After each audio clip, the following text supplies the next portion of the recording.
Yeah, so Nick DeVaney, I co-chair the Infrastructure, Construction, and Materials practice. We kind of commonly call it the ICM. I co-chair it with one of my partners out of the UK.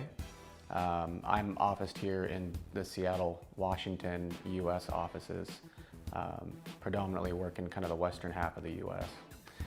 Right now, the state of the industry is somewhat in flux, but a lot of construction is more of a lagging approach. We see a lot of, headwinds that we're facing with economy right now, with cyclical nature of what we're dealing with, and then coming out of the COVID environment, supply chain issues, labor issues, etc.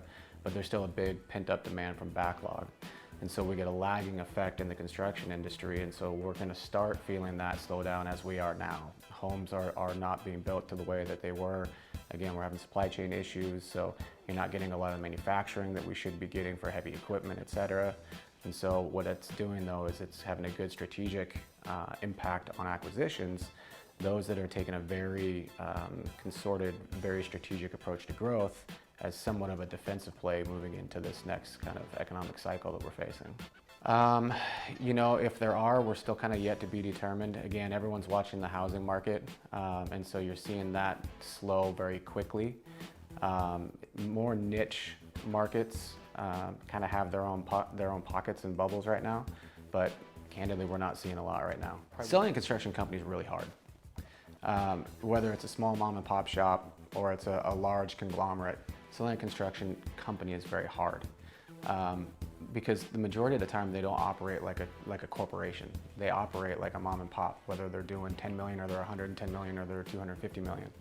And so it's creating something that really has some stickiness, that really does have some longevity, something that someone really does want to come in and acquire.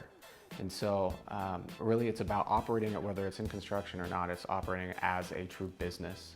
It doesn't matter that your product is construction, whether you're building something or tearing something down, or you're engineering, you're designing something. Designing your company like a true corporation that looks like a tech company or looks like a manufacturing company. Those are the companies in construction that are able to scale, and those are the companies in broader construction that are able to transfer. And there's value there beyond just the people that either started it or run it or what have you. Scalability, they're looking for, dare I say niche, but something that is scalable, something that's repeatable. I often tell folks, whether it's in infrastructure or it's in tech, scalability, repeatability, and defensibility are kind of the three broad buckets and lenses of which I look at any opportunity. And with those three kind of, call them legs to a stool, you can stand strong. And so acquirers, especially in the infrastructure space, something that is forward thinking, something that's kind of dynamic, something that's not just an old line, hey, we build it and the next person can come and build it as well. Something that's forward thinking, that has some defensibility to future. That's what a lot of acquirers are looking for, again, mirrored with the geography, and that becomes that defensibility, again, from a market standpoint. Sure, so Nick DeVaney, again, I co-chair the ICM, the Infrastructure, Construction, Materials practice.